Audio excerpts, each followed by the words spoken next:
다 같이 묵도하심으로 수요 예배를 함께 드리겠습니다.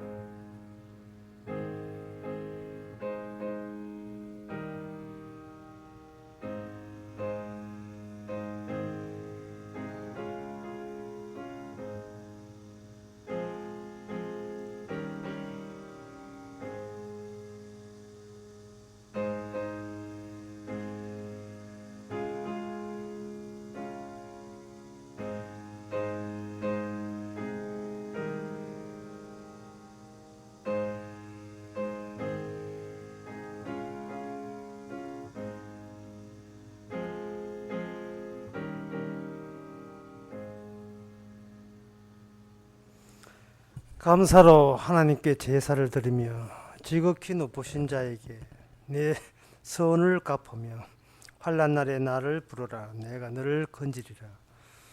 하나님 아버지, 저희들을 영광스럽게 하기 위한 하나님이 아니라 하나님을 영광스럽게 하기 위해서 피조물로 지었다는 사실을 한시도 저희들이 잊지 말게 하옵소서. 예수님 이름으로 기도합나이다. 아멘. 찬송가 406장 합시다.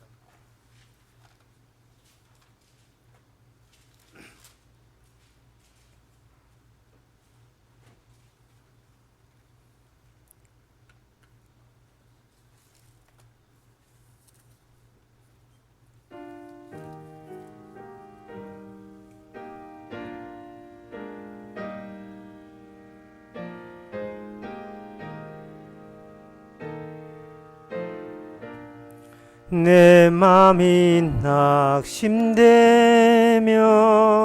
근심에 눌릴 때 주께서 내게 오사 위로해 주시네.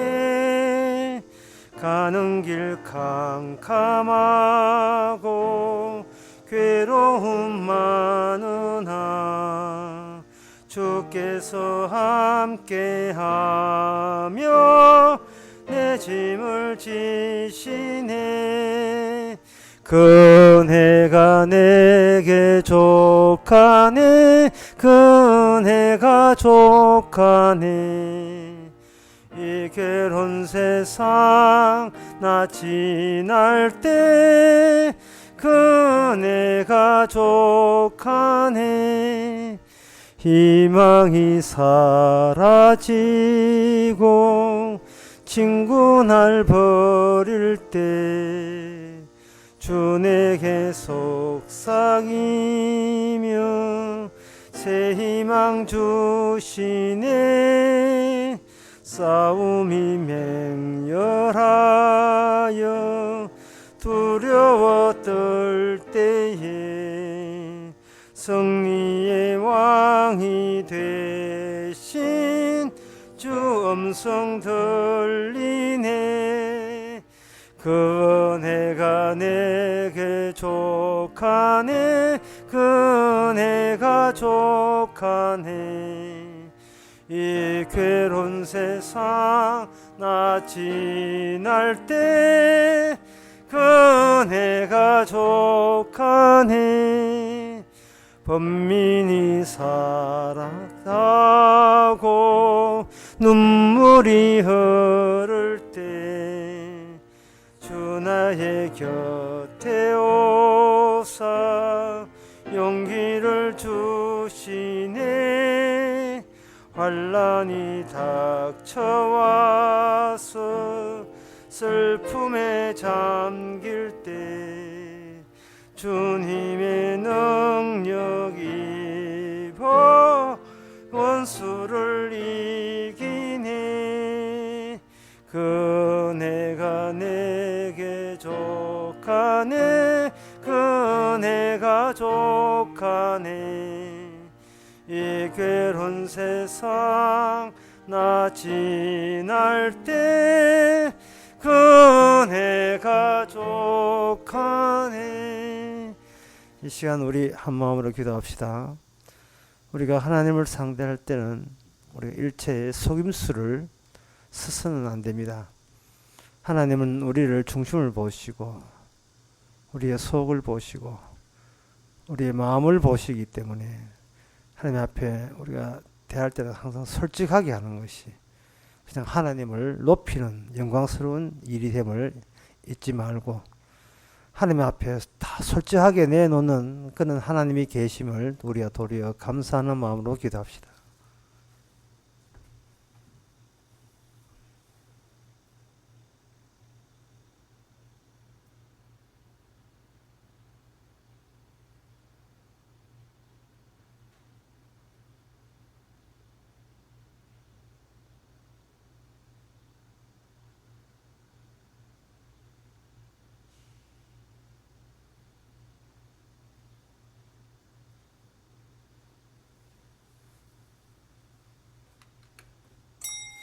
하나님 아버지, 거짓과 위선으로 평생을 포장하면서 살아가는 우리들.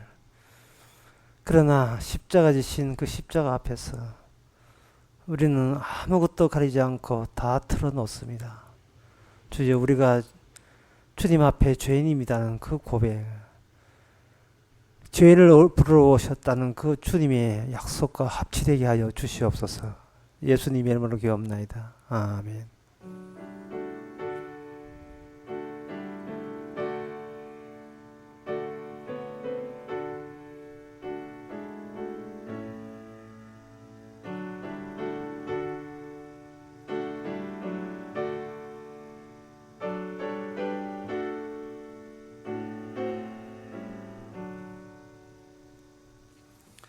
하나님의 말씀은 에스겔 48장 15절 한 절만 보겠습니다.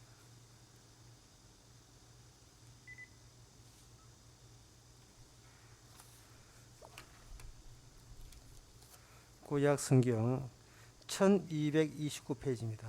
제가 읽습니다. 이 2만 5천 척 다음으로 광 5천 척은 속된 땅으로 하여 성읍을 세우며 그 한 곳과 덜 삼되 성이 그 중앙에 있게 할지니. 아멘.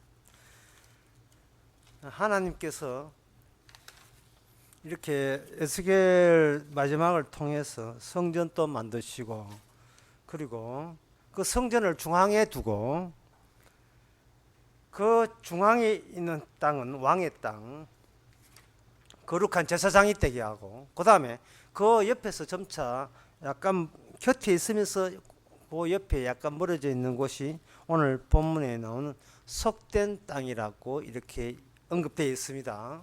그런데 이 속된 땅은 무엇을 이렇게 바라보느냐 하면은 중앙에 있는 하나님의 성, 하나님의 성소 또는 하나님의 성, 그것을 바라보면서 속된 곳이라고 그렇게 되어 있습니다.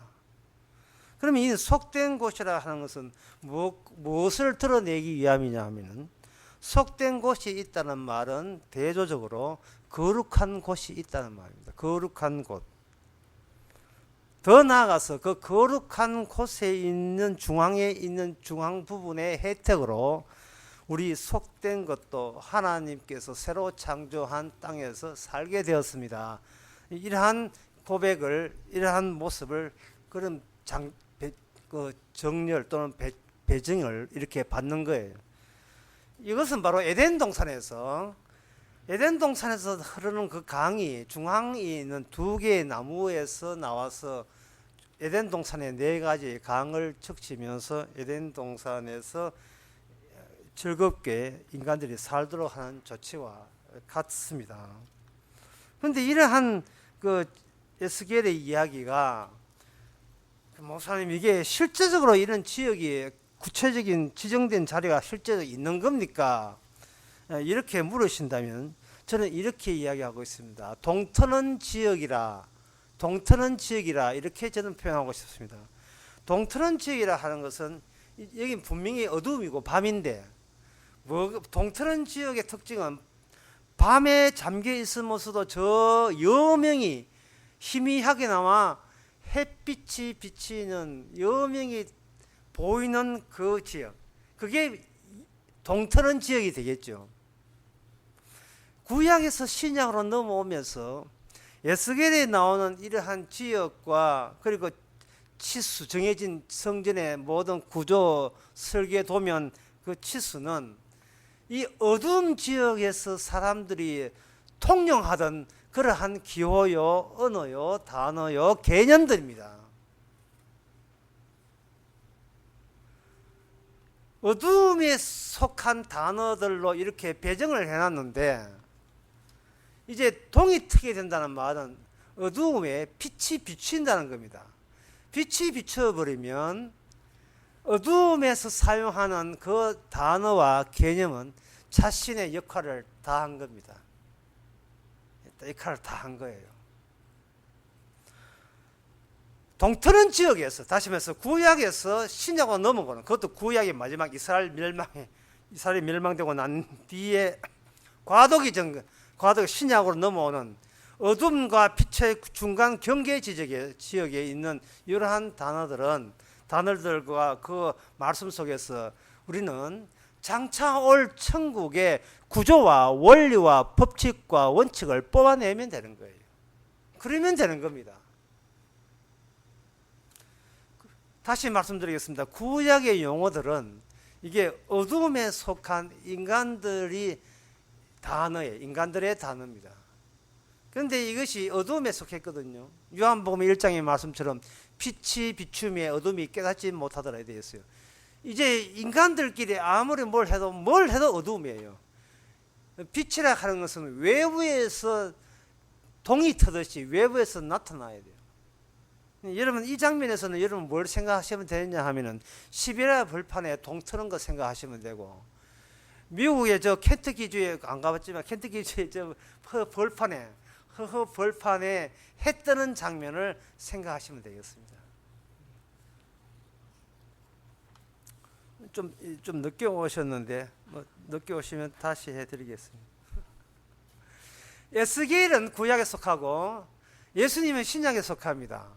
예수님이 어떤 분이냐라고 알려면 그냥 우리가 예수님을 만나서는 몰라요.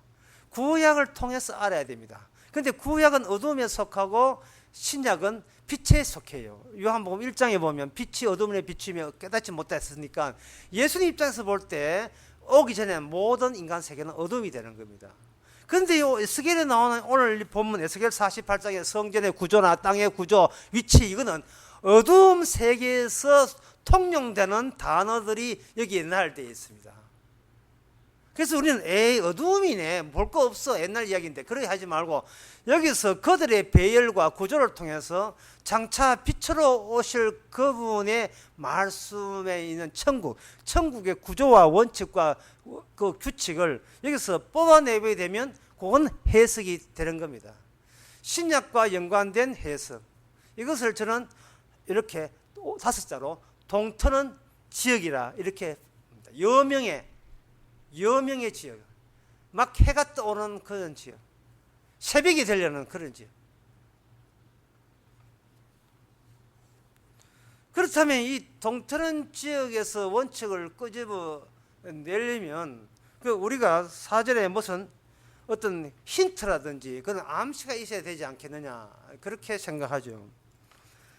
그런 얘기에 보면 그 암시가 15절에 나와 있습니다. 이는 2만 5천 척 다음으로 광 5천 척은 속된 땅으로, 속된 그 다음에 땅이 나와요. 땅. 하나님께서 이 에스겔이 해당되는 이 땅은 그냥 이 세상에 지구상에 있는 어둠에 속한 보통 땅이 아니고 어떤 땅이냐 하면 가나안 땅, 약속의 땅을 두고 이야기합니다. 제가 빨리 약속의 땅이라고 이렇게 이야기했는데 그냥 예자로 약속의 땅 빨리 했는데 사실은 약속과 땅이 결합된 땅이 약속의 땅이에요. 그 약속의 땅을 이해하려면 약속이 없는 땅과 약속이 결합된 땅의 차이를 알아야 됩니다. 약속의 이렇게 복잡하게 간단하게 말씀드려서 약속의 땅의 특징이 뭐냐? 거룩과 속됨을 확연하게 보여주는 땅이 약속의 땅입니다. 그러면 그냥 땅은 내가 사는 땅, 내가 사는 땅이고 내 가족이 사는 땅이고 대대로 우리 집안이 사는 땅이고 그냥 땅이죠. 뭐 그냥 땅. 예.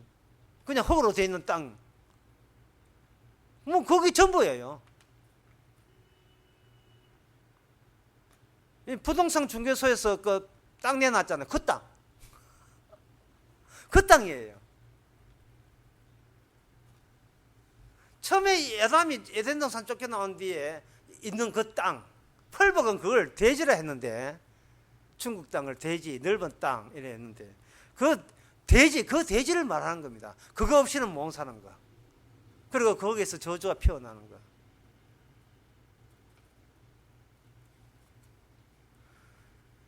일제시대 때에 한국에 있는 조선민들이 상당히 고통받았던 것은 바로 조선시대의 그것은 땅 중심의 산업이었거든요. 농경시대잖아요.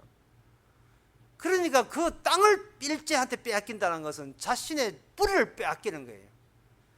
그때 나온 소설이 이건 대지가 아니고 토지. 토지라는 소설의 배경이 되는 것은 하동 땅 가봤어요. 하동 땅에 가면 전라도와 경상도를 만나는 그 장터가 있어요. 바로 그 지역에 그 채시 진사집인가 그걸 배경하거든요. 토지. 그 인간은 토지 위에서 가문이 형성된다. 애가 죽고 늙어 죽고 또 애 태어나고 늙어 죽고 애 태어나고 그게 인생의 전부라는 겁니다. 박경리가 그런 이야기 할 때 박경리 속에는 뭐가 들어있지 않냐면 약속이라는 게 없어요. 약속에 딴 개념이 없습니다. 자기가 사는 것이 그게 진리고 그게 전부라고 생각한 거죠. 그럼 제가 이래 강조하는 게 좀 이상해 보이지 않습니까? 그래 땅에서 자식들 낳으면 그게 전부지. 또 그거 말고 또 뭐가 있는데 그게 뭐가 있는데 이렇게 나올 수밖에 없죠. 예. 그런데 성경에 보면 그게 뭐냐? 그냥 땅이 돼버리면 거룩과 속됨에 그런 가치 의미가 형성되지 않는다는 겁니다. 그저 그 땅에서 아이고 살 때까지 살지. 그것만 내가 태어났다 이렇게 살았다 내 죽었다 끝. 자기 스토리 자기 드라마밖에 없어요. 여러분 수리를 한 것처럼 하나님의 자기 정명거리가 없다 이 말이죠. 자기 존재 정명거리만 있는 거예요. 그런데 하나님께서 특별히 이스라엘로 약속의 땅에다가 하나님의 뜻을 원칙과 규칙을 담는 그러한 특수한 땅이 되기 위해서 하나님께서 가나안 땅의 열족속 원주민들을 나가라고 해요. 그걸 내보내고 거기에다가 어린 양을 앞장 세우고 하나님의 이름과 동행하는 약속된 민족을 거기다가 집어넣어 주면서 드디어 그 땅은 약속의 땅으로 변모됩니다. 약속의 땅이 뭐냐? 축복이 무엇이며 저주가 무엇인지를 보여주는 땅.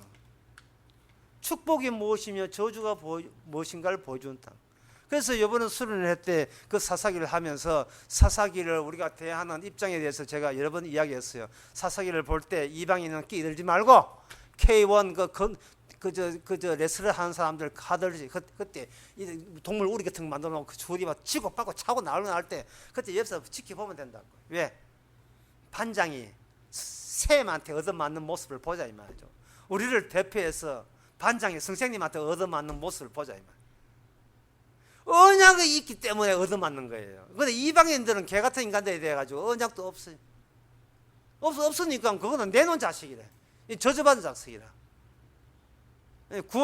구원하고 상관없어요. 하지만 이스라엘 백성들의 모든 그 이스라엘 속에는 하나님의 거룩의 무늬와 저주의 무늬가 함께 섞여 있습니다. 이렇게 되어 있습니다. 내 말과 내 명령을 지키면 복을 받고 안 지키면 저주가 있을 것이다. 이건 다른 민족한테 준 게 아니에요. 그 율법은 하나님의 약속된 사람의 민족에게만 준 겁니다. 그렇게 줘놓고 주시고 난 뒤에 좀 뜸을 떨리시면 좋겠는데 주고 난 뒤에 곧장 이렇게 이야기합니다. 너희들은 내 말을 이렇게 저주 축복을 안 지키면 저주받고 지키면 복받는다고 해도 결국 너희들은 저주받게 돼 있어. 이걸 뜸을 들이지 않고 막 바짝 곧장 나와요. 곧장. 곧장 나온다고요. 쿠크 가지고 밥에도 뜸이 있기만 한데 이건 하나님은 뜸도 없어. 그냥 율법 줘놓고 저주받을 바로 저주로 끝내버립니다. 법이라 하는 것은 죄를 증명하는 절차라고 이야기했죠. 법을 지키면 지킬수록 죄책감이 더 드러나게 되어 있어요. 법을 이렇게 애쓰면 애쓸수록 오히려 내가 법을 못 지키는 죄책감, 죄가 늘어나는 죄책감을 알게 될 것입니다. 오늘 제가 시내에 책사를 하면서 또 죄를 범했어요. 악행을 저질렀습니다. 설교 시간에 동영상 안 된다고 교인들 이렇게 원망한 그 악행 말고 또 악행을 저질렀어요. 서재비도 가는데 미시오라고 했는데 그걸 땡겼어요. 세상에 이런 악행이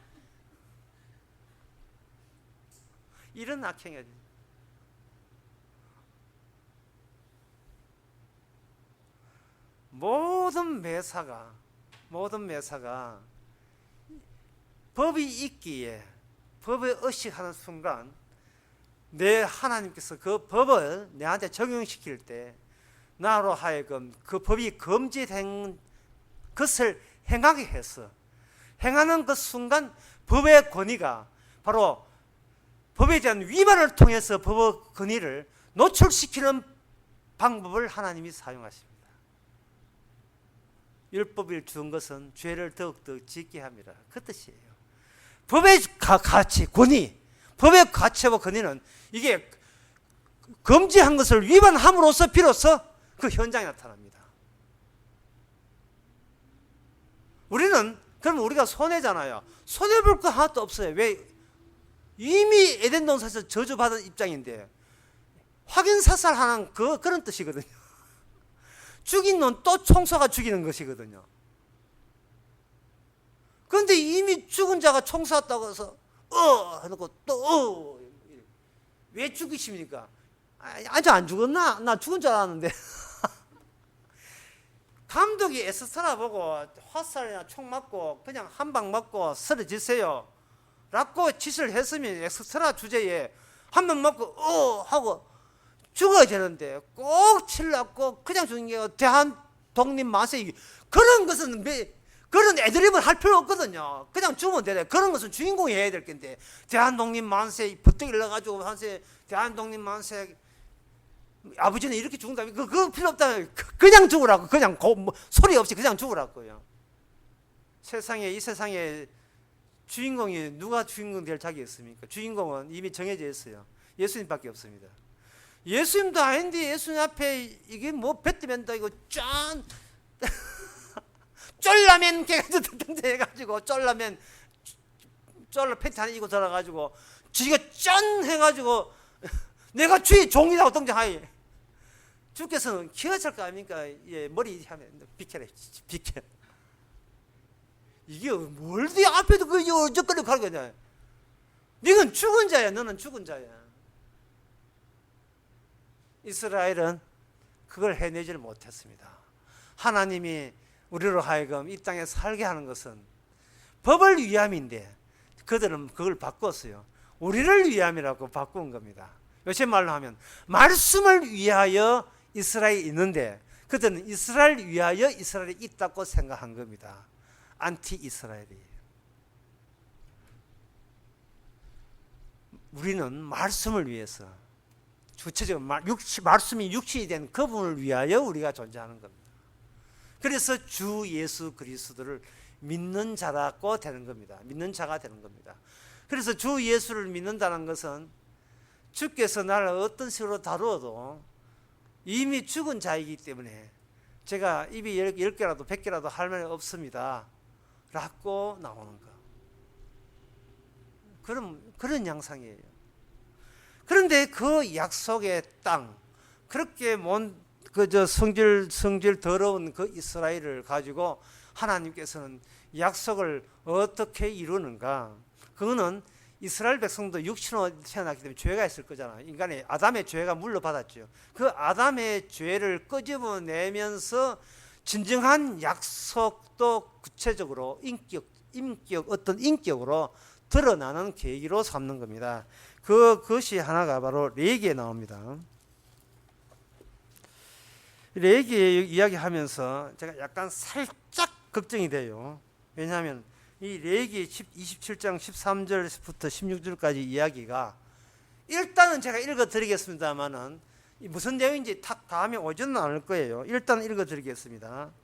레위기 27장 13절에 그가 그것을 물으려면 정가에 5분의 1을 더할지니라. 사람이 자기 집을 구별하여 여호와께 드리려면 제사장이 그 우열간에 정가할지니 그 값이 제사장이 정한 대로 될 것이며 그 사람이 자기 집을 물으건 정가한 돈에 그 5분의 1을 더할지니 그리하면 자기 소유가 되리라. 사람이 자기 기업된 밭 얼마를 구별하여 여호와가 드리려면 두락 수대로 정가하되 보리 한 호매지기에 은 50세겔로 계산할지며 그 다음에 주저하지만 18절 하나 띄가 18절 한 절만 보겠다. 그 밭을 희년 후에 구별하여 들었으면 제사장 다음 희년까지 남은 연수에 따라서 그 값을 계산하고 정가에서 그 값을 상당하게 감할 것이며.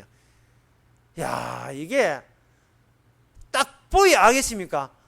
모르겠죠. 18절 다시 읽어보면 그 밭을 희년 후에 구별하여 들었으면 제사장이 다음 희년까지 남은 연수에 따라 그 값을 계산하고 정가에서 그 값을 상당하게 감할 것이며 라는 이 레위기 27장 13절에서 18절 말씀이 무슨 뜻이냐 하면은 약속의 땅에 주인이 따로 있습니다. 사람이 아니고 바로 하나님의 이름 주님이 약속의 땅의 주인입니다. 왜냐하면 그냥 땅이 아니고 약속의 땅이거든요.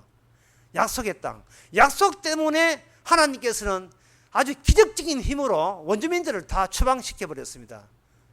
그리고 그 땅을 약속에 부합되는 백성들만 있는 땅으로 이미 취지를 먼저 그 정책을 이미 이동해 놓았어요. 그러면 그 땅이 지금 하나님은 눈에 안 보이잖아요. 하나님이 어떻게 뭐 구름에 해가지고 손가락 쿡쿡 찌르면서 내가 여기 있잖아. 예? 그 농소수처럼 이렇게 쿡쿡 찌르고 뭐 그렇게 나타나는 건 아니거든요. 예, 모르면 그냥 넘어가고 하다 그런 게 있습니다.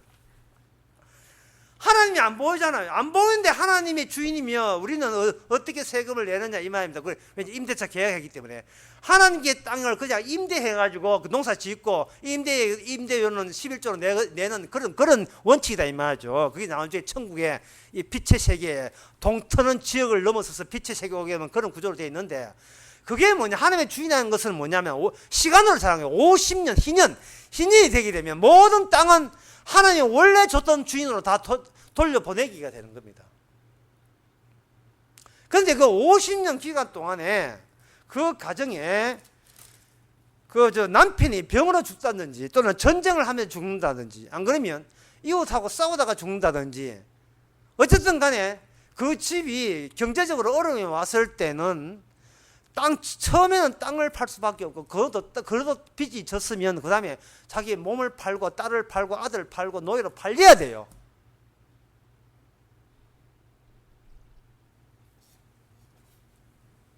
우리가 참 이런 오해하면 안 되거든요. 하나님이 함께 있는데 어떻게 우리 집안이 거들날 수 있느냐. 자꾸 그렇게 생각하시면 안 돼요. 우리는 이미 죽은 자입니다. 내가 왜 죽었는데 라고 하신다면 뒤따라서 법이 와요. 자, 이 법대로 안 하면 저주받는 자예요. 십계명대로 못 살면 저주받는 자입니다. 아무리 들다보세요. 그게 십계명대로 살 수 있습니까? 탐내지 말라 하는 것을 우리가 탐내는 재미로 사는데 탐내지 말라 하면 우리는 뭐 어떻게 살려고 이게 안 되네. 그러면 하나님이 이것 좀 너무 가혹하오니 뭐 법을 바꿔주세요. 또 이런 요구도 안 된다니까요. 하나님이 이렇게 해요. 싫으면 네가 저주받으면 될 거 아니냐. 이래 나온다니까요. 법은 하나님을 위한 법이지 우리 편리하고 우리 행복을 위한 법이 아닙니다. 교회요. 우리 행복을 위한 교회 아니에요. 예수님, 우리 행복을 위한 예수님이 아닙니다. 뭐 기독교 복음하고 가정 행복하고 뭐 훌륭한 가정 되게 무슨 관계 있는지 도대체 나 아직도 모르겠어. 행복한 가정하고 교회하고 복음하고 아무 상관없습니다. 그런 게 장사 아이템, 그런 건 장사 아이템 내지 마세요, 교회가. 하나님께서 하나님께서 신령이라는 의미를, 율법이라는 의미를 나타내기 위해서 어느 집은 멀쩡하고 어느 집은 갑자기 병 들고 무슨 전쟁에 포로 잡혀가 죽고 어떤 사람은 망치하다가 망치가 따라와가지고 가장이 죽어서 농사 지을 수 없어가지고 온 가족이 전부 다 남의 집에 머슴살에 종사에 다 팔리고 그런 일을 그렇게 하게 하십니다. 왜 그렇게 하시는가? 어차피 약속의 땅에 약속된 백성은 하나님이 가지고 노는 장기알이거든요. 차를 이렇게 땡기든지 말을 땡기든지 포를 땡기든지 기사를 이렇게 바꾸든지 그거는 노시는 주인님 마음대로예요. 노시는 주인님. 다만 우리가 파악할 것은 그런 규칙만 보면 돼요. 그리고 너무 서러워할 필요 없는 것은요, 우리가 가난하고 찢어지고 고생해도 요거 이 어둠의 세계 요거 제대하면 끝이에요. 거지 나사로가 거지로 살은 것도 살아있을 때만 거지지, 죽고 난 뒤에 한 푼 주소 해가지고 천국에 녹사대가 돌아다니고 그런 거 아닙니다. 내가 수련회 때 이야기했잖아요. 천국 가면 주님의 은혜의 긍휼의 속성을 받기 때문에 주님의 신랑되는 주님의 영광에 참여하는 멋진 드레스 입은 그러한 신부로서의 모든 모습을 갖추게 됩니다. 그게 얼마나 아름다운지 이 지상의 언어로 최고 좋은 보석들 12개를 전부 다 12개로 표현된 것이 요한계시록 21장이잖아요. 문들이 다 보석이라. 값으로 칠 수 없는 아름다움, 화려함, 다이아몬드보다 더 값진 영광. 그것이 천국에는 말로 표현할 수 없기 때문에 기껏 지상에서 표현되는 최고의 좋은 것 다 동원해서 천국의 아름다움을 그렇게 표현해 주는 겁니다.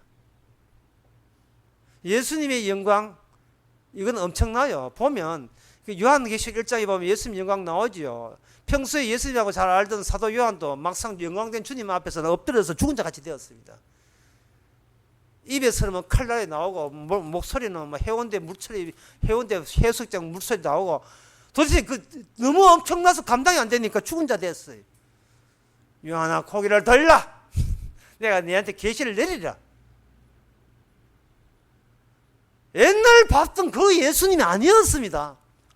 놀라운 사실은 우리가 그 하늘의 영광을 우리가 입는다는 거예요. 부활의 영광을. 그리고 그 영광을 입기 위해서 그 부활의 영을 미리 지금 앞당겨서 보증금으로 이미 우리가 받았어요. 아파트 보증금 미리 쳐두듯이 이미 우리 보증으로 우리 속에 하나님의 그렇게 성령을 이미 받았어요. 따라서 인생 망가지고 인생 어떻게 됐다, 그러한 엄살은 피우지 마시기 바랍니다.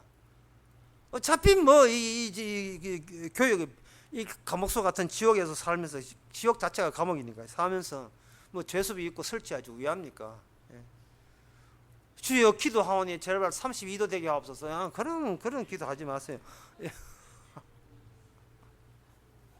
다 알아서 딱 맞도록 적합하게 그렇게 36도 되게 하시고, 이라크는 50도 되게 하시고, 이란은 체감 온도 72도까지 되게 하시고 다 하시는 거예요. 하나님께서 희년이라는 것을 통해서 균등하게 되는 법이 없어. 사람이 똑같이 살면 그것처럼 불행한 게 없습니다. 왜냐하면 남이 망하는 재미로 살아야 하는데 똑같이 잘 먹고 잘 살면 그거는 재미없으면 못 살아요. 나만 잘 돼야 재밌어요. 최고 제일 재밌는 것은 나만 잘 돼야 재밌어요. 같은 죄수복 입어도요, 자기만 무늬가 이쁠 때 감옥소 생활할 마음 납니다. 군의 감방부도 지가 제일 큰 거 가올 때, 지가 별 사탕 제일 많을 때, 한 개 더 많을 때 군대 생활 갑자기 보람이 생겨요. 인간이라 하는 것은 타인과의 경유를 통해서 자기 자신을 구축하기 때문에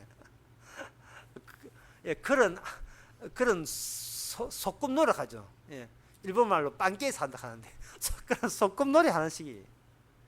희년한 제도를 통해서 모든 인간을 지키는 게 아니에요. 사람들이 땅을 해놓고 땅을 물은다는 취소시킨다. 야, 땅 샀는데 안 산다. 이렇게 했을 경우에는 땅값 희는데 어차피 주인에게 돈을 줄 거니까 남아있는 횟수대로 20% 1.2를 곱해라 말이죠. 그런데 50세겔, 그러니까 한 호멜 222리터가 한 호멜인데 보리 222리터를 뿌릴 만한 경작지에 대해서는 그 온스가 여기 보면 몇 온스 돼있어. 거기에 50세겔을 원으로 50세겔을 내라는 거예요. 그런데 이것이 정해진 것이 아니고 신이 이걸 취소하려면, 땅 산 걸 취소하려면 희년을 계산해 가지고 남아있는 숫자만큼 그냥 1.2배를 곱해서 갚아줘라는 겁니다. 어차피 희년 되면, 그러니까 희년이 가까이 오면 그만큼 취소하는 액수가 많아지겠죠. 곧 물어야 되니까, 돌려줘야 되니까. 이 말은 뭐예요? 지금 이 이스라엘 백성들이 약속의 땅에 살고 있다는 겁니다. 약속의 땅. 약속의 땅에서는 뭐냐 하면은 거룩과 속됨을 확인하게 구분을 해줘야 돼요. 아주 쉬운 말로 드라마가 되려면 선한 역이 있어야 되고 악한 역이 있어야 돼요.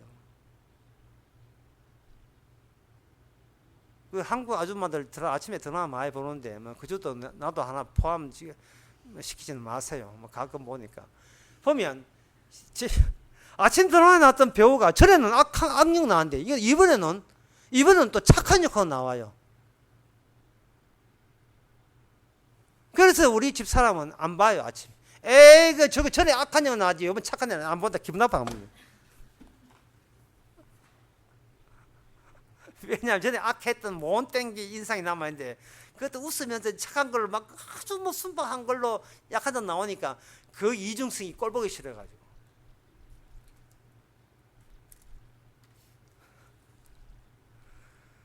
어쨌든 간에 거룩과 속됨은 다른 민족, 다른 땅에서는 찾아볼 수가 없습니다. 약속의 땅에 샀습니다.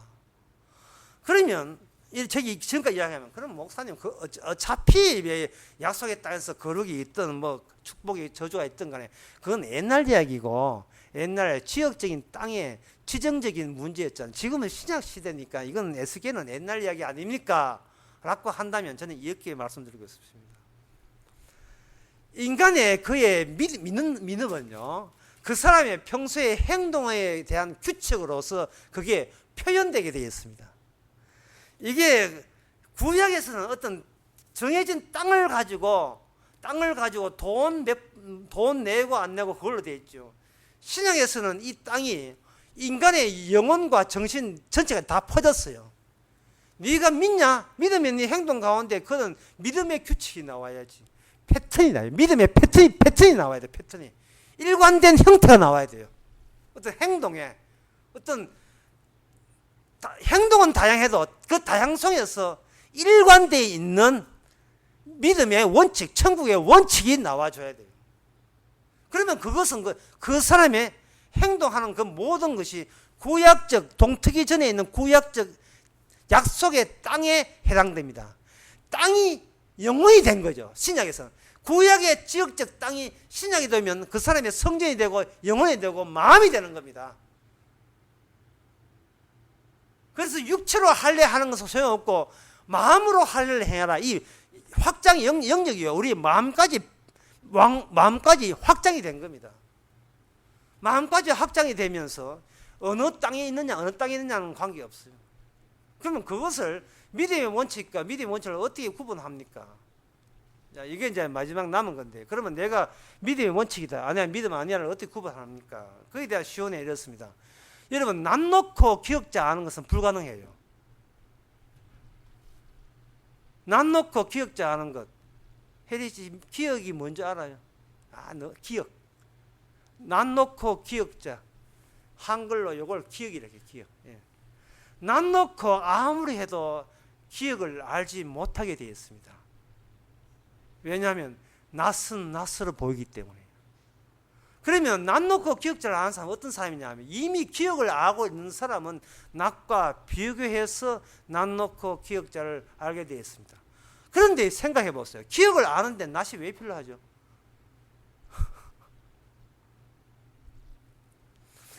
신약 시대에 와서 이 동이 튼 시대, 이 빛이 온 시대에서 빛과 어두움, 나라는 어두움과 빛이라는 예수님을 양쪽을 알고 있을 때, 그걸 양쪽을 의식할 때, 그게 바로 약속의 땅에 해당되는 그 사람의 영혼이고 마음입니다.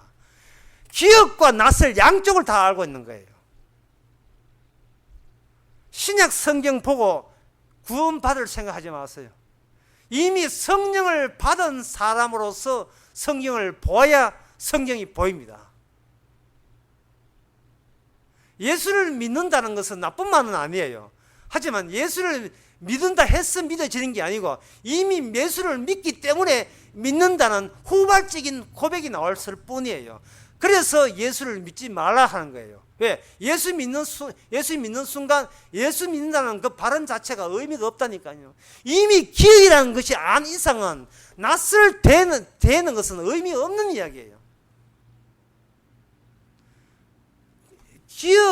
기억이 안 이상 낯을 대든지 아니면 톱을 대든지 아니면 계란을 대든지 뭘 해도 계란은 기억하고 안 닮았어요 라고 하는 자체가 이미 기억을 안다는 뜻이잖아요. 그거는 믿음의 행동이 아니야. 이 말은 믿음이 안다는 것이에요. 그거는 복음이 아니야. 그건 예수인데 다른 예수야. 안다는 것은 이미 예수님을 안다는 것입니다.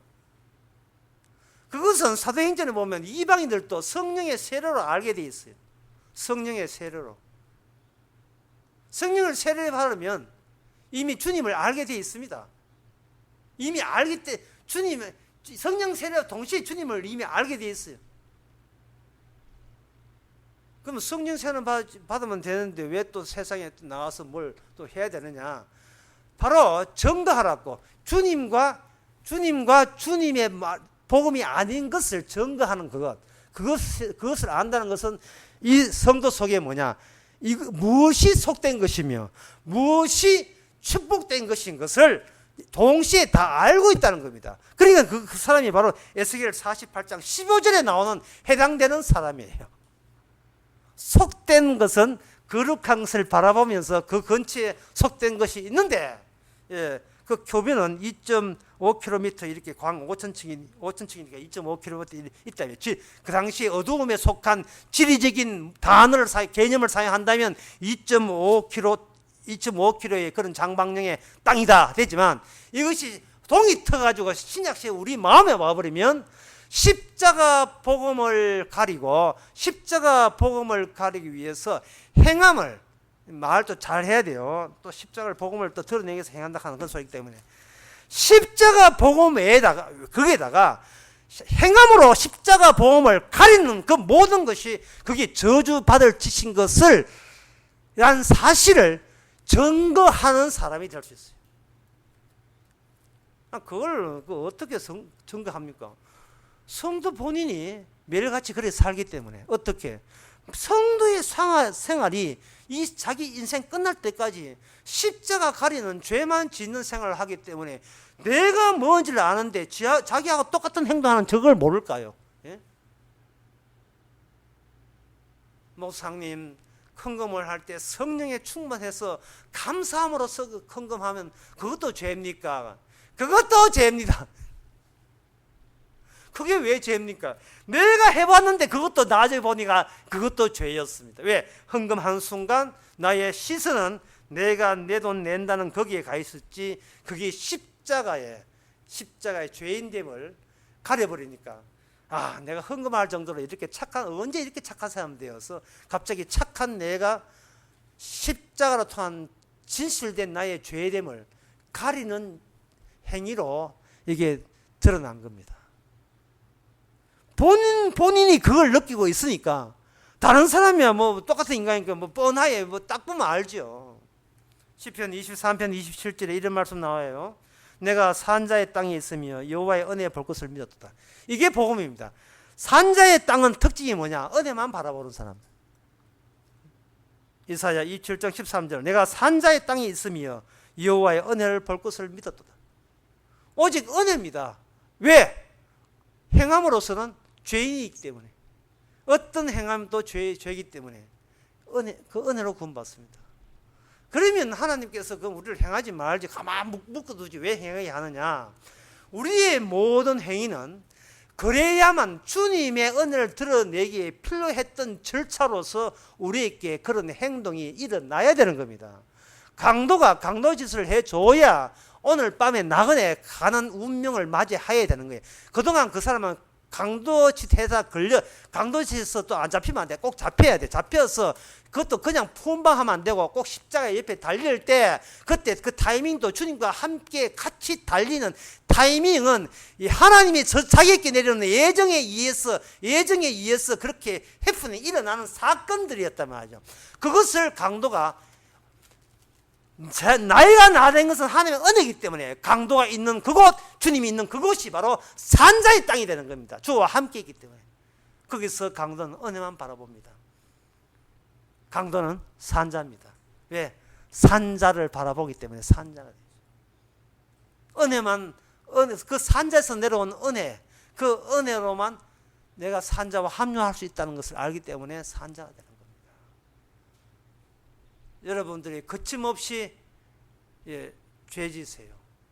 그리고 그 죄가 주께서 우리가 구원받기 위한 예정된 죄가 그 죄 지는 게 아니라 주님이 자기 자신을 존재 증명하기 위해서 우리를 도구로 사용해서 유발시킨 죄인 것을 깨달으시기 바랍니다. 그걸 알 때 이런 게 바로 속된 것이고 이게 바로 저주될 것이구나 라고 아주 기분 좋게 아주 편안한 마음으로 다시 한번 은혜를 바라보는 기회를 가지시기 바랍니다. 기도하겠습니다.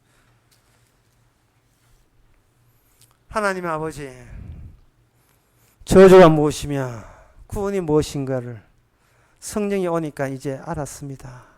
우리가 움직이는 약속의 땅인 것을 우리는 진작 몰랐습니다. 우리가 곧 성전이고 약속의 땅인 것을 이제는 잊지 말게 하옵소서. 예수님의 이름으로 기도합나이다. 아멘. 찬송가 333장 합시다.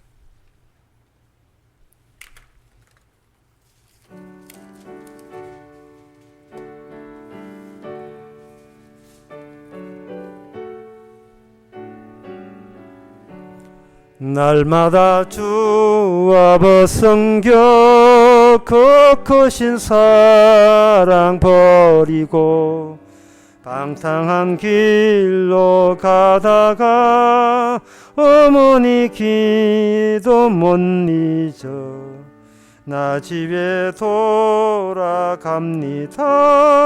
어머니 기도 못 잊어 새 사람 되어 살려고 나 집에 돌아갑니다. 메마른 들과 험한 산 갈 바를 몰라 헤매며 영 죽게 된 지경에서 어머니 기도 못 잊어 나 집에 돌아갑니다. 어머니 기도 못 잊어 새 사람 되어 살려고 나 집에 돌아갑니다. 내 죄를 담당하신 주 새 희망 비춰주시니 내 깊은 정성 다하여 주 이름 찬송하겠네. 나 집에 돌아갑니다.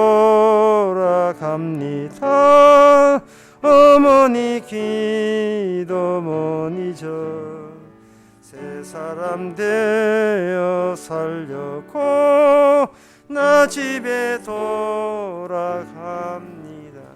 기도합시다. 지금은 우리 주 예수 그리스도 은혜와 하나님의 크신 사랑과 성령의 충만하심이 이 비록 어두움에 있지만 동트는 그때가 되면 주과 함께 영원히 사는 그런 사람인 것을 다시 한번 믿는 모든 성도에게 주의 이름으로 축원하나이다.